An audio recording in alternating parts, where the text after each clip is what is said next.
दोस्तों, मैं हमेशा से ही ये बात बोलता आया हूँ कि ऐसा कोई सगा नहीं जिसे अमेरिका ने ठगा नहीं, और आज ऐसी ही ठग अमेरिका ने तुर्की और ग्रीस के साथ भी कर ली है। और अमेरिका के इस कदम को देखने के बाद आप भी समझ जाएंगे कि अमेरिका अपने हथियारों को बेचने के लिए किस हद तक गिर सकता है। दरअसल तुर्की अमेरिका से लेटेस्ट जनरेशन के ब्लॉक 17 वर्जन वाले F-16 फाइटर जेट को लेना चाहता था, लेकिन अमेरिका ने तुर्की को F-16 फाइटर जेट देने से मना कर दिया था। और ग्रीस भी अमेरिका से F-35 फाइटर जेट को लेना चाहता था, और इस डील को भी अमेरिका ने रोक रखा था। इस समय तुर्की और ग्रीस ये दोनों ही वो देश हैं जो इस समय नेटो के मेंबर हैं, और आज अमेरिका की तरफ से तुर्की को F-16 और ग्रीस की वायुसेना को F-35 देने का अप्रूवल दे दिया है। और ये डील $23 बिलियन की एक मेगा डील होने वाली है। इस डील में तुर्की को ब्लॉक 17 वर्जन वाले F-16 फाइटर जेट मिलने वाले हैं, और ग्रीस को F-35 फाइटर जेट मिलने वाले हैं।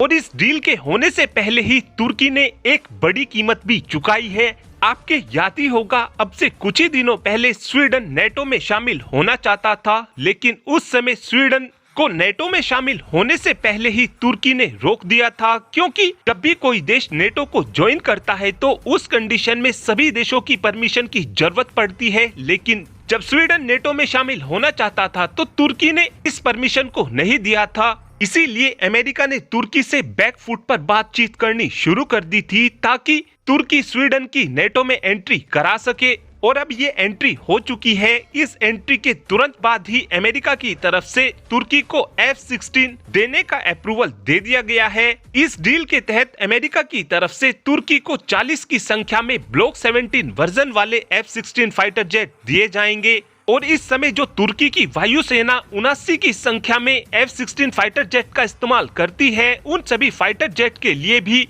ब्लॉक 17 वर्जन वाली किट को दिया जाएगा, ताकि तुर्की अपने सभी पुराने फाइटर जेट को अपग्रेड कर सके।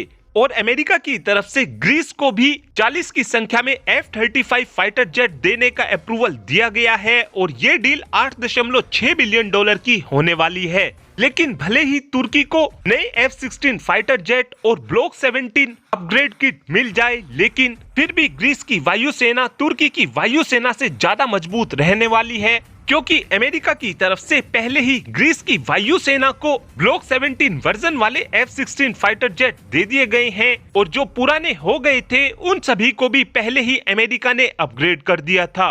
और अब से कुछ ही समय पहले ग्रीस की वायुसेना के लिए ग्रीस की गवर्नमेंट की तरफ से रफाल फाइटर जेट को भी खरीदा गया है, जो कहीं ना कहीं ग्रीस की वायुसेना को तुर्की के खिलाफ एक बड़ा एडवांटेज दिलाती है। और इस समय ग्रीस की वायुसेना के पास एक प्रॉपर स्टेल्थ फाइटर जेट यानी कि F-35 भी आ जाएगा। लेकिन इस समय तुर्की की वायुसेना के पास एक भी 5th जनरेशन का फाइटर जेट नहीं है। तुर्की इस समय अपने कान फाइटर जेट को बनाकर तैयार कर चुका है, लेकिन इस फाइटर जेट को तुर्की की वायुसेना में आने में कम से कम 7 से 8 सालों का समय अभी और लगेगा।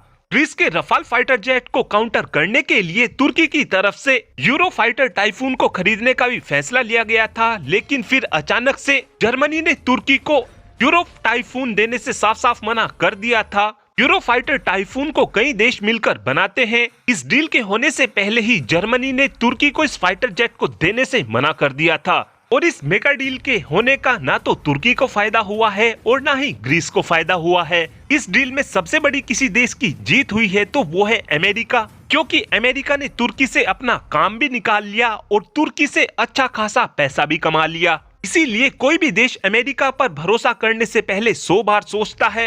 और अब आप ही कमेंट कर बता सकते हैं कि क्या भारत को अमेरिका के ऊपर भरोसा करना चाहिए, हाँ या फिर ना। इस बात का आंसर आप कमेंट बॉक्स में दे सकते हैं। Thanks for watching this video. Have a good day.